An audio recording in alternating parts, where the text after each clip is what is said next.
Hi అండి అందరికీ welcome to the third session of let's clear and close.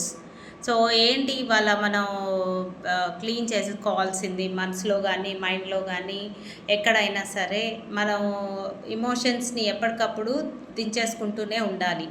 అందులో మూడోది వచ్చి రిసెంట్మెంట్, మూడోదో నాలుగోదో బట్ రిసెంట్మెంట్ నాలుగోది.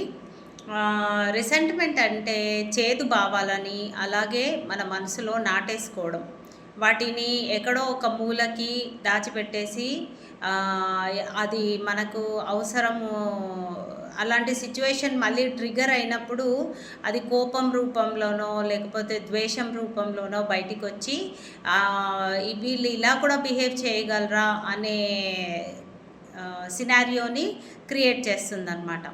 సో ఎప్పుడైనా ఎదుటి వాళ్ళు ఎలా రియాక్ట్ అవుతారు అనేది మన చేతిలో లేదు. వాళ్ళు మంచిగా మాట్లాడతారా, వాళ్ళు సపోర్ట్ ఇస్తారా, మనతో ఏకీభవిస్తారా, మనకు మంచితనంగా ఉంటారా అనేది మన చేతిలో లేదు, అది వాళ్ళ ఇష్టం.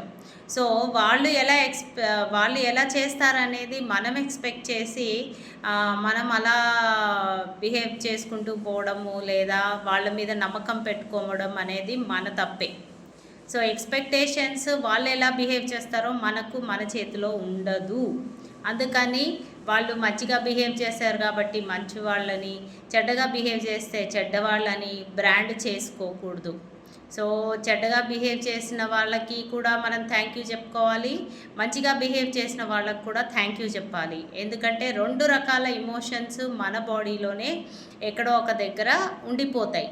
సో వాటిని రిలీజ్ చేస్తేనే మనము ఫ్రీగా ఉంటాము.